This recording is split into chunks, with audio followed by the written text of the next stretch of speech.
Hello darlings, hello beauties, happy Monday evening and welcome to this particular live where I want to talk about the power of play and how this connects to the sacred and the importance of ritual, and how all of this can serve the bigger vision of our life, the expression and freedom of our voice, and also how it can help us to keep and also to reignite the VOOM of our creative soul. So this is what we're going to be exploring, and I want to talk to you about this evening. So if you are watching this on the replay, do give me a hashtag replay or do say hello. And as ever, I always invite you to add any comments, any thoughts, anything that arises in you, any responses, so that this becomes a more interactive and engaged conversation. It's not just a one-way conversation, which sometimes it can feel like when we're doing a video and we're not actually in a space together one day. Watch out for the creative genius retreat coming together to create and perform magic. So, just checking where we are with this, checking my sound. Okay, let's go. The sacred and the ritual aspects and power of play. So when you do arrive, do say hello. Just about to start now. It's always lovely to know who is here, who is seeing these conversations, these lives. So why sacredness? Why ritual? Why is that an important part of living a creative life?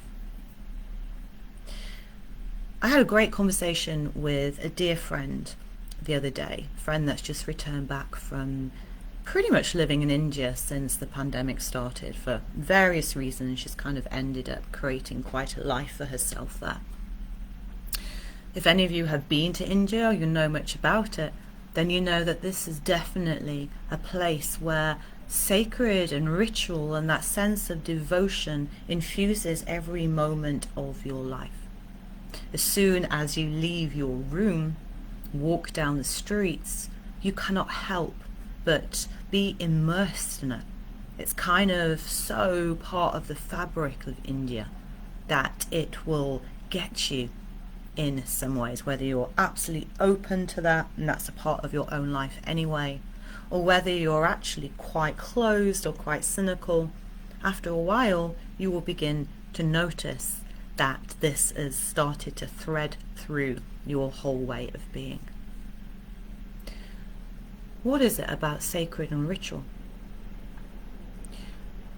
For me, in very simple terms, when we give our attention or begin to act upon, invite in, to notice, to serve the sacred aspect of life, what we're in fact doing is, in a way, honoring the devotion of life itself. In a way, we make our own life and how we go about living our life through all of the ordinary moments of that into, and I'll just kind of say this before I say this word, you can choose another word if this one you don't like, but we make our whole life a kind of living prayer. Now I've got, ooh, living on a prayer, I take my hand, make it I swear, ooh, living on a prayer, living on a prayer, do do do do. Name that band. Name that band. Oh, I can't think who it is. If you can name that band, I'll be very grateful. I don't know where that came from just then. So making our lives a living prayer, making our lives something much more holy. And as we do this, what we start to do is live as meaning. We create a life that is meaningful, right down to the most ordinary, mundane moments and experiences that we have. This is an incredible power to hold, giving our life a depth and a substance of meaning. And we do that, as I say, by making our life a living prayer, with or without the soundtrack, you can decide. So, how does that sound? Again, if you're just joining, please say hello. It's really lovely to have you on board. I like to know who is here, who is watching this now, who's watching this on the replay. So the sacredness has got nothing to do with having to wear fancy robes, going to live in a cave or an ashram, ringing bells. Yay! Hello, darling. Nice to see you, sweetheart. So it's got nothing to do with any of those things. It's more of a way of seeing life. And what it does as we do that, it infuses life with a sense of magic, a sense of wonder. Hi, Wendy. A sense of awe. All of these aspects which are much more divine than, as I say, the mundane aspects of our life. We are, and I say this often, as humans we are both divine and dirty.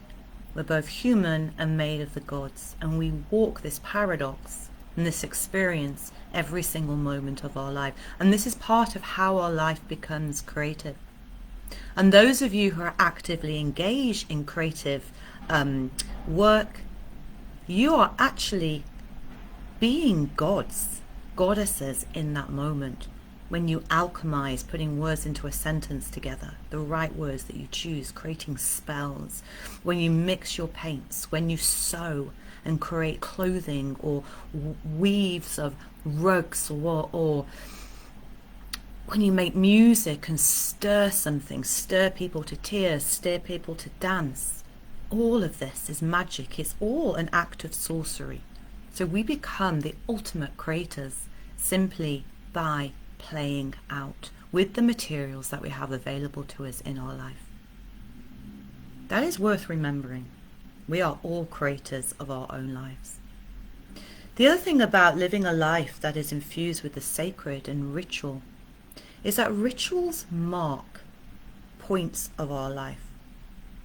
I think one of the ways that we've ended up in the absolute complete fucking mess that we're living in right now in the world is that we've lost the value of ritual. Those rites, those markers of each moment that hold a certain sense of meaning for us. So they're markers of meaning when we put in rituals into our life.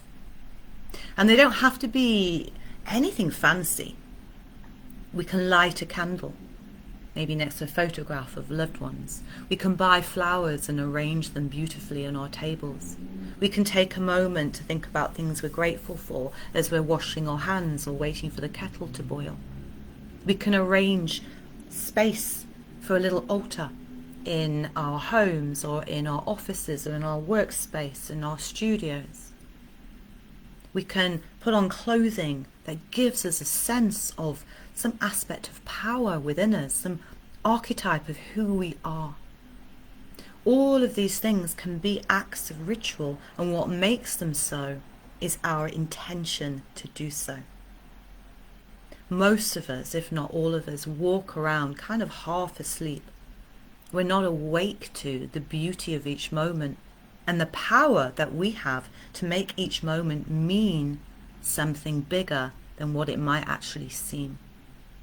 And when we do that, it's like we open this portal to mystery, to holiness, to deep soul beauty. The other thing about rituals is that they mark particular moments in our lives. So as I was mentioning a moment ago about the kind of the chaotic world that we're living in, a lot of destruction and fear and sadness, a lot of people lost actually, I feel is because We don't honor rites of passage, those initiation stages in our life, whether that's, you know, being a teenager, whether that's becoming a man or a woman, marking our first bleed as women, marking our last bleeds, moving into menopause. These things aren't honored. Marking certain stages. We have like weddings and, you know, we have birthday celebrations. But do we really take a moment to actually feel this kind of bridge that we walk through? This unknown space as we move from one aspect of who we are into another, that which is unknown. And these then act as guides throughout our life. Guides to help us to know where we are, who we've been, who we're stepping into becoming. These are things we can then teach and pass on to our children, to our communities, to help us to go, it's okay that you're feeling lost. You're meant to feel lost at this point because you're still becoming into the next stage of being a human being in your evolution. This is right. Here are some practices to support you in being lost. No, we don't have any of that. And so we wander around aimless, rootless, anchorless. We've lost that connection to something bigger than who we are. And for me, creative play in particular is one of the most extraordinary ways, and quite simple ways, that we instantly plug back into that sense of richness. We fill our own well. We have to fill our own well. So let me know, how does this sound? How is this landing in you? How much do you honor ritual or sacredness in your own life? And this has nothing to do with religion, by the way. If you are religious and that's an important part of your life, then you'll understand this probably. Well, hopefully, unless it's kind of by rote that you're going through your practices of your religion. But if you're not, then how do you honor those ritual moments? How do you mark those meaningful points in your life? How do you have those quiet, intimate times, which is simply about your own connection to something bigger than you are, to muse, to the creative spirit, to life itself? I know for me that when I'm not remembering ritual and sacredness and implementing that in some way, I then feel lost myself. I feel irritated. I feel frustrated. I feel a bit colourless, a little bit dry, a little bit like, what's the point? This kind of nihilism can come in sometimes. It's like, oh, I know why. I haven't nourished my soul. I haven't connected into something bigger than who I am. I haven't honoured the sacredness of my own life in this moment and of what I'm going through. So play, creative play, something we all did as kids when we were very connected to something bigger than who we are, is one of those ways to do that. And one of my favourite ways to do that. And I'm going to talk a little bit more about how you can do that as well as you move through your life. But as I said already, just lighting candles, setting flowers, saying a little thank you, sending love to a loved one while you're washing your hands. These are very simple ways that you can pause and take a ritual moment. It's interesting, isn't it? It just makes me feel like life has a meaning, like has a point when I'm engaged in more kind of ritual, simple activities. So what we're going to do is we're going to look at, and this all came to me in one of my ritual activities, which is a writing prayer that I do every morning. It's a certain practice that I do. And a lot of stuff came from that this morning. And one of the things that came to me was the link between the heart, sacredness, and water. The heart, sacredness, and water. Now, you might be familiar with the Hindu chakra system. You might have heard of chakras. They are essentially energy points, strong energy vortexes at certain places in the body. We've all got all these energy lines running through us.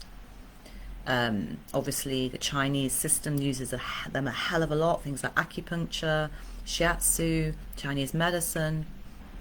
A lot of different traditions might have their own names for it, but essentially what they've all recognized, these different traditions, these people over time, and we have these energy channels that run through us, and there's certain places in the body where they're more they're busier, they're more condensed, therefore they're more powerful. In the chakra system, it's our second chakra. I don't work so much with chakras, don't worry. I don't get very like airy-fairy, new agey. Those of you that know me know that I don't. Yes, I taught yoga for over 20 years. Yes, I was in love with the chakra system. I still think it's fascinating on a psychological level, but it's not something I bring in so much day to day. However, our second chakra is the sacral chakra. And this is kind of your lower abdomen. You can even, if you're watching this now, you can place your hands kind of just to kind of cup and press into your lower abdomen, your sacral chakra. If we look at this anatomically, you could say this is the area of our pelvic bowl, like a bowl. And it's also the area that houses the reproductive system, and also the kind of urinary system. And the element that's connected to this is water, which makes sense. It's a bowl that has this, contains this this water, literal kind of water element. There's flow that happens here. There's an emptying out that happens here, like this bowl. Now, when we're feeling all those things I said before, we don't feel nourished, we feel dry and flat and dull and uninspired. You can almost imagine that this bowl, this sacral bowl, is stagnant. The waters haven't been moved. It's stagnant.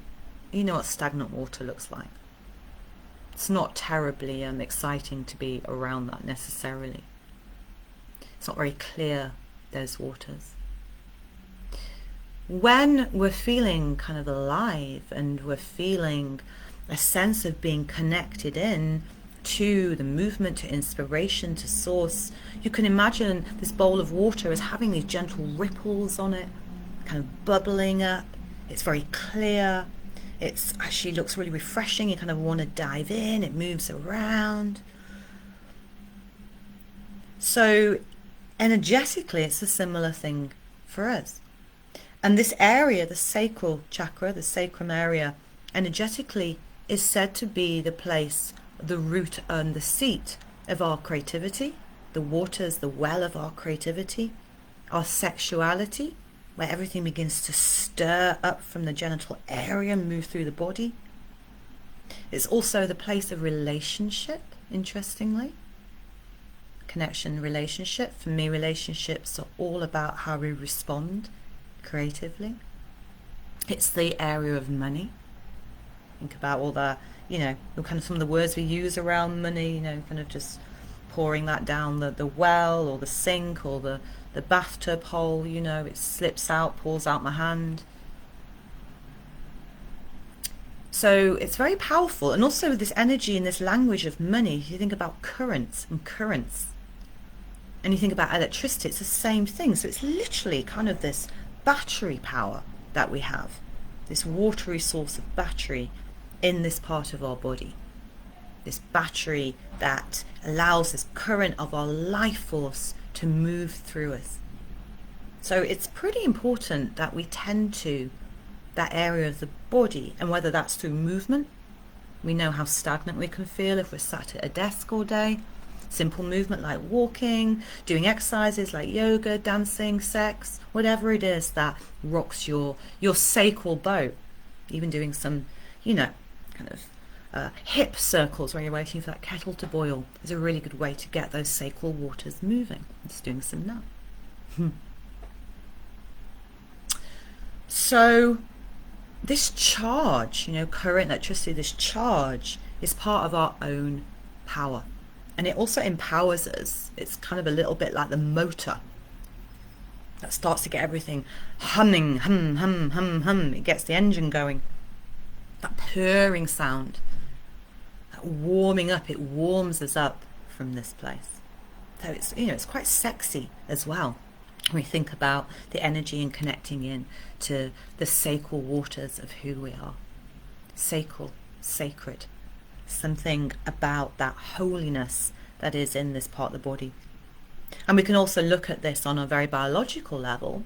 Obviously, I'm talking about women, those of us that have a womb, of the ability to, as if by magic, to create and nurture and gestate and grow a child and then birth a child. For me, that is the most ultimate miracle and magic and ability to be like a god that we possess. But we don't need to have children in order to be a creative being. Thankfully, I don't have any children myself, and I'm still an incredibly creative being. So how is all this landing for you right now? What are you thinking about this? These sacred waters, your sacral, do you move around? Do you move? Do you feel that stagnancy? Do you get that sense of life when you're moving, when you're dancing? Have you connected that sense of current and your waters to this feeling of your life force being this electric charge moving through you? How you use that spark. How this connects to your heart is because, and I have mentioned this before, if you think of that charge, that electric as fire, as this potency like lightning, without water to hold it, to give it a sense of gravity and substance. I'll read that in a second, darling. Without that, we will burn ourselves to a charred crisp instantly. We'll just burn up. We'll be like charcoal. It can be too much. It destroys us. It's too strong in that way. So the waters of who we are are really important, not just those in the sacral area, but the waters of our heart are emotions. Emotions, energy in motion. You could say electricity, the charge that rides on our life force in motion.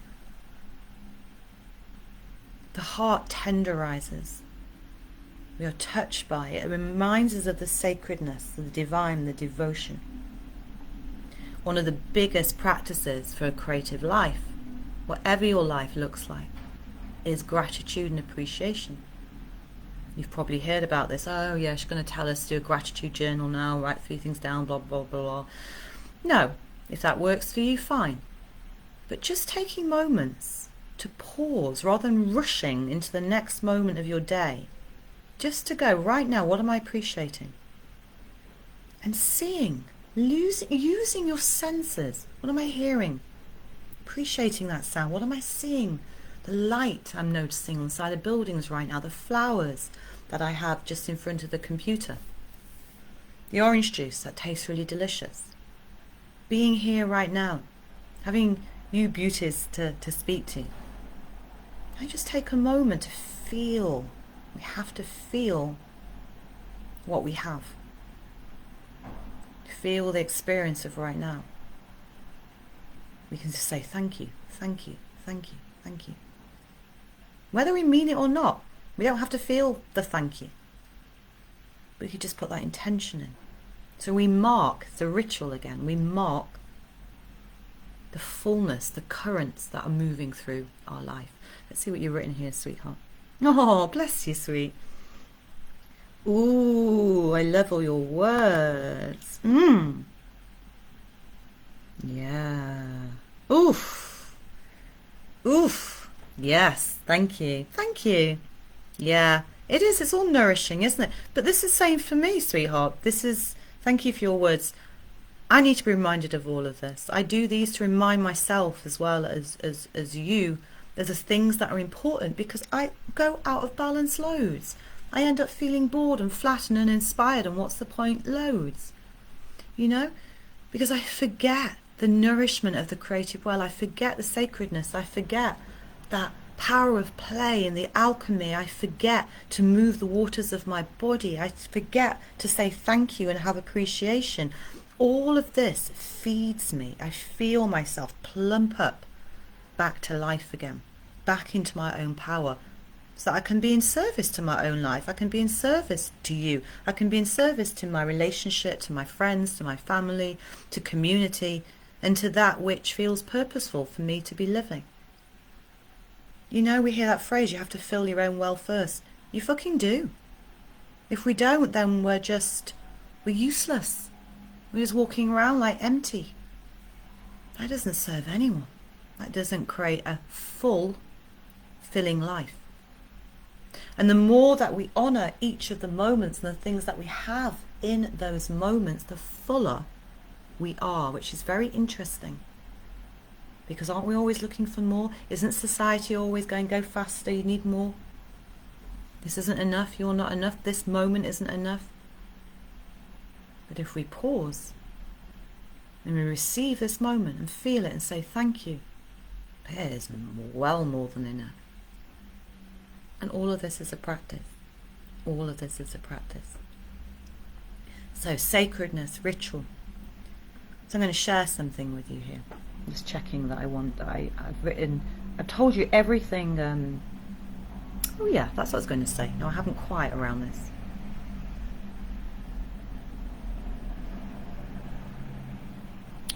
So I was thinking about water this morning.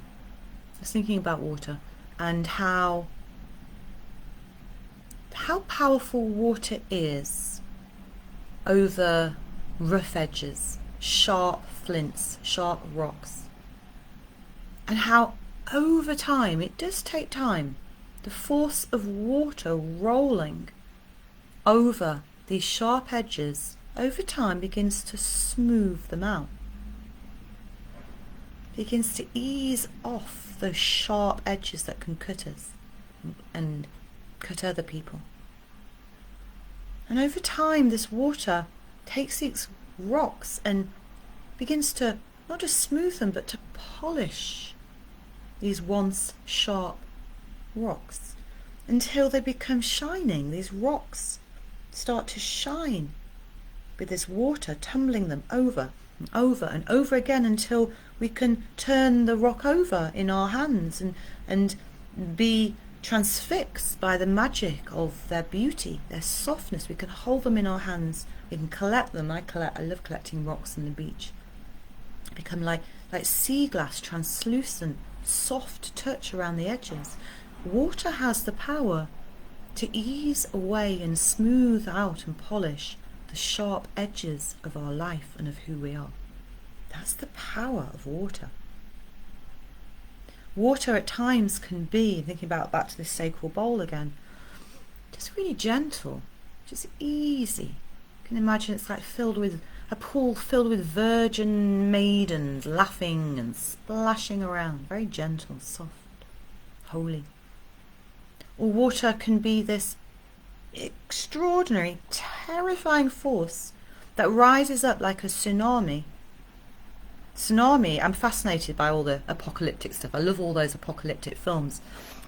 But the thing that terrifies me the most is, seeing tsunamis in films. They just look like, oh my God, the power of a tsunami to just destroy everything in its path. The magnificence, the don't fuck with Mama Nature. So water can transform and shift and use its cycles and energy in so many different ways, just like I'll mention about that, Wendy, thank you.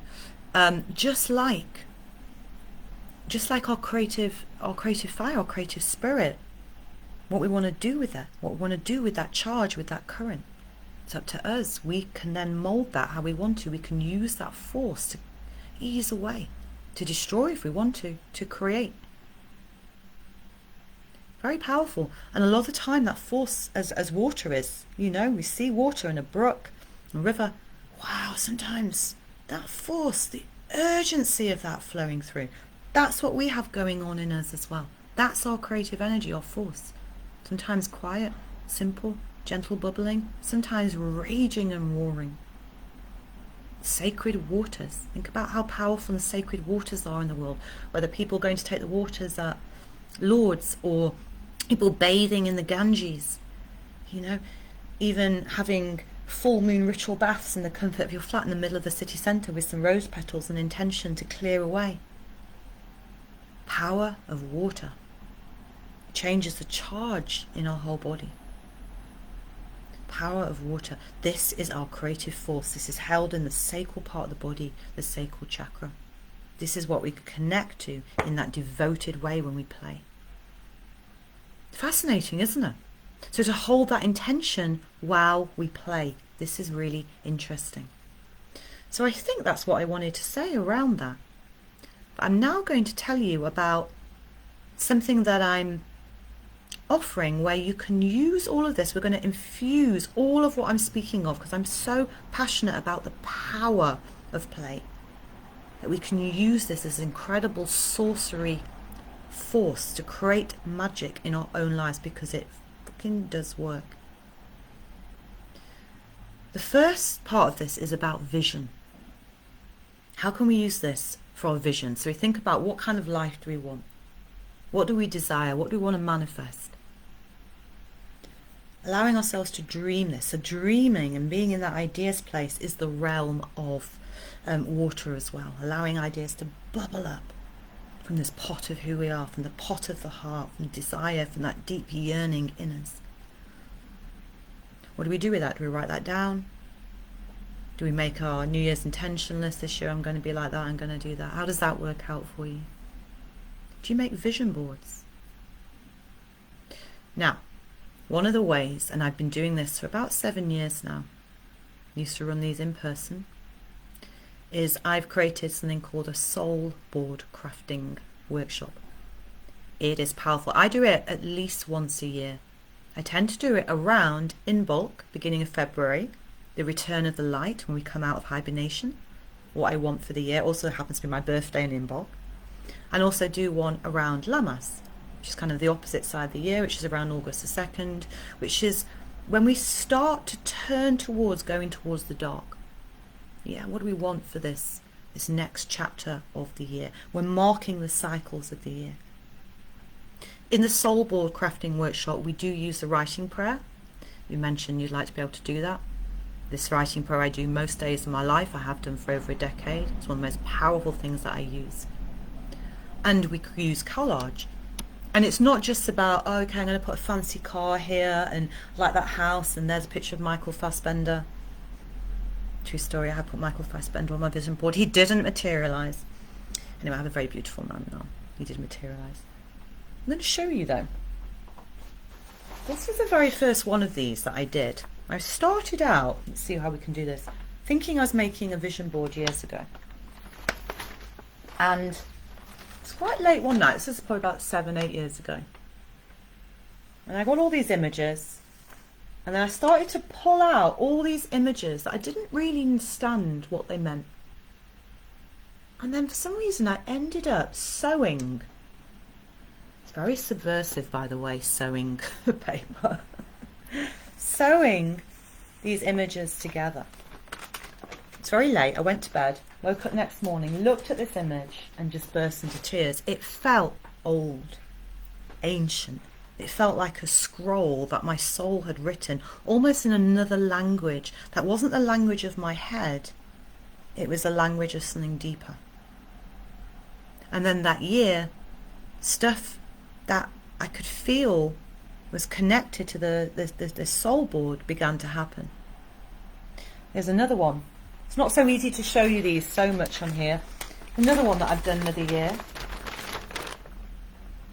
using washi tape and words cut out. Yeah, doesn't have to be fancy. Doesn't have to be fancy. Sellotape works really well. I have loads of these. I've got one still up on my wall from the beginning of the year. One that I framed. I did one like a mobile hanging down. You can do them in any ways that you want to. A friend of mine, 7 years ago I think he did it, 6 years ago, he did his. It had all these boats, sailing boats on it. He doesn't sail.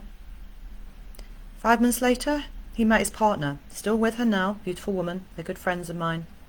She sails. That's one of her biggest passion. These work on a deeper level than what we think it is that we want.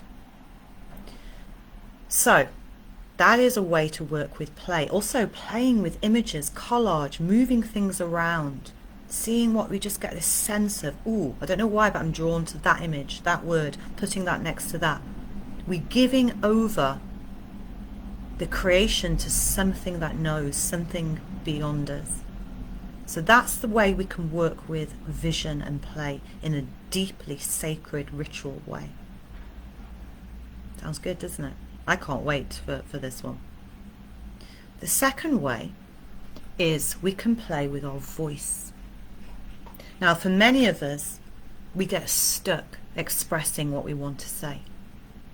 Or we feel like we're not allowed to say what we want to say, or what will people think, or I'm going to disappoint others, or be rejected, have disapproval, people aren't going to like it, I'm going to shock people.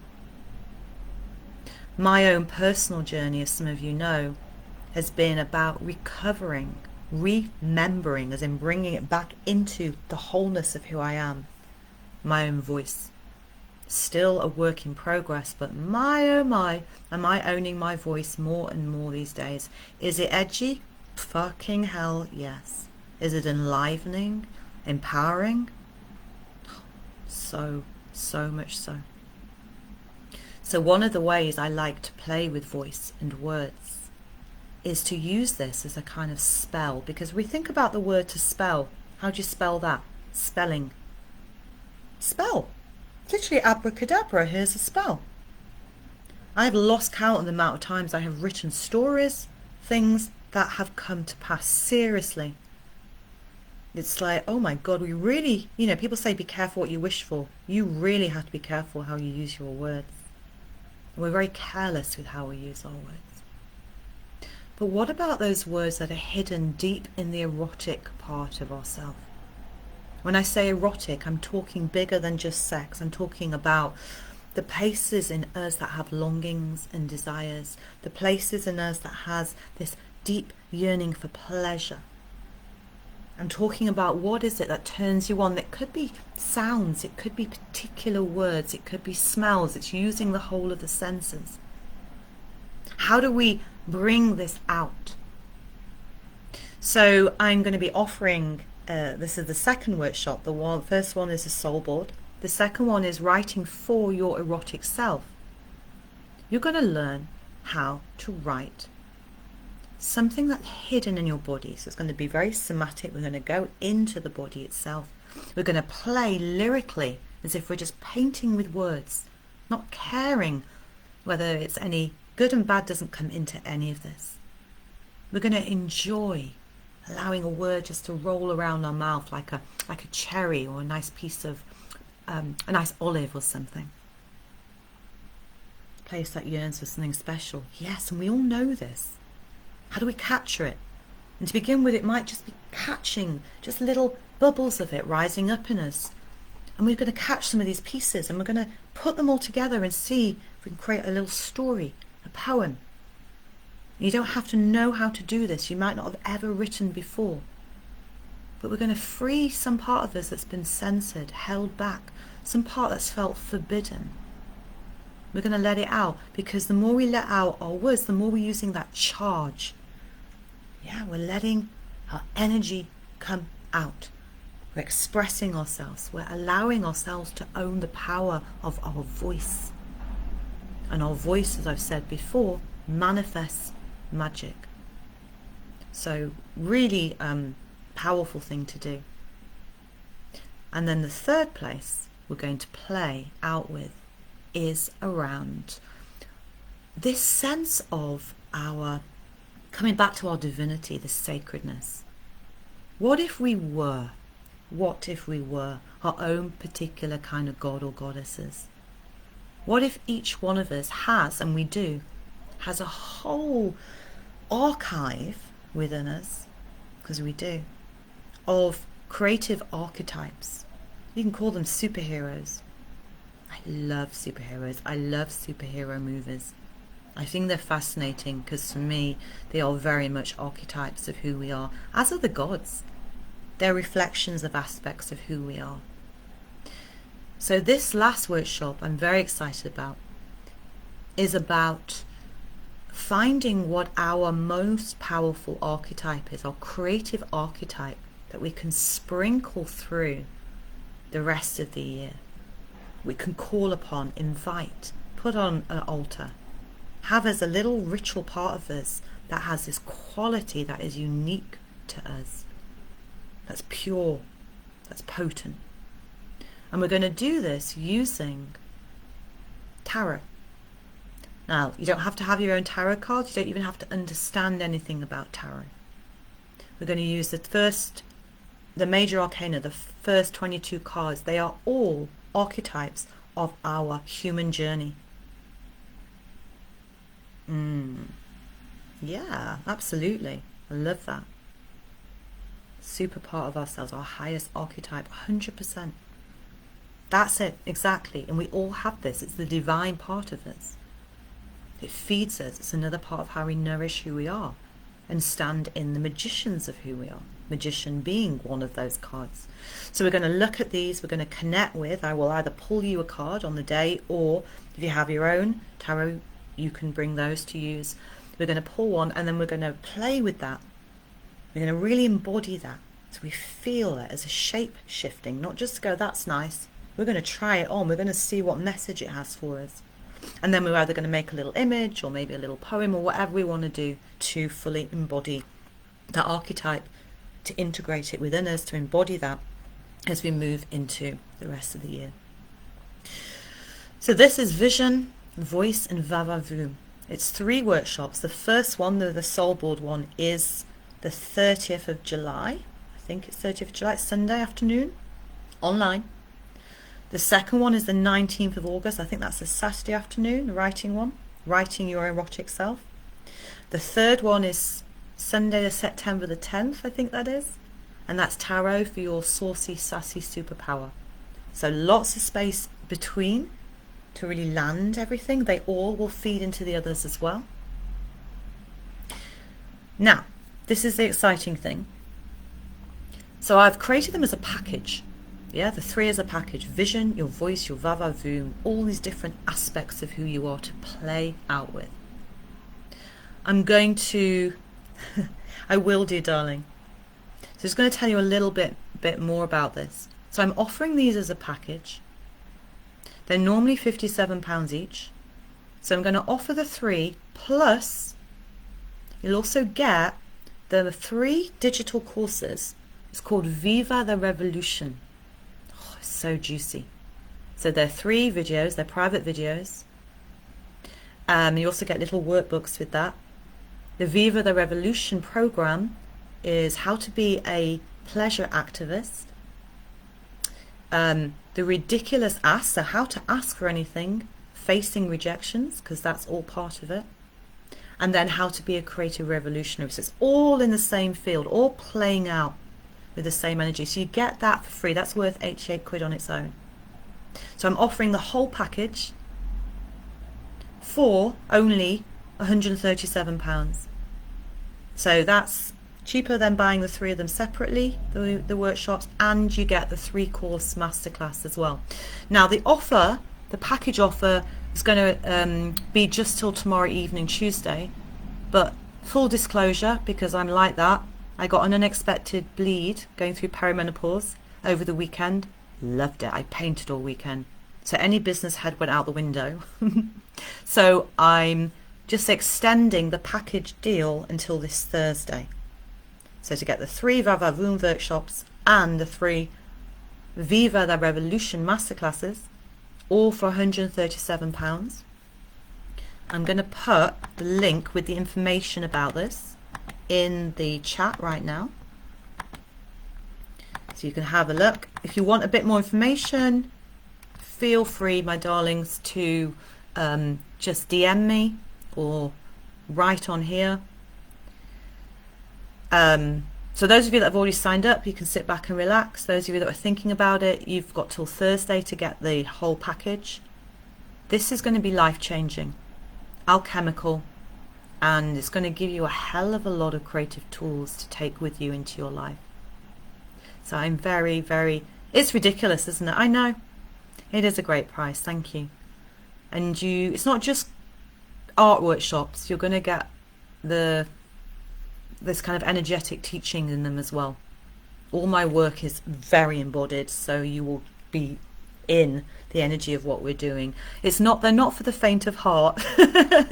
Some of you know that have worked with me. You go deep. This is soul work. So my darlings, If you have any other questions, obviously let me know. If you enjoyed this, let people know as well. If you know anybody that you think, oh, they'd really love just what I've been sharing about, or they love the sound of the workshops, then you can invite them into the group. You can let me know and I can tag them in the group. And spread the joy, spread the creative love, spread the creative revolution. It's the way to go in the world. So I deeply appreciate your time, your attention, your care of listening. Let me know what you thought of this live, what stood out for you, and go well into the week. Deeply appreciating you in here, in this little group, slowly growing. It's a place for us to be free, creatively free, in whatever way that is. So thank you. Go well. Much love.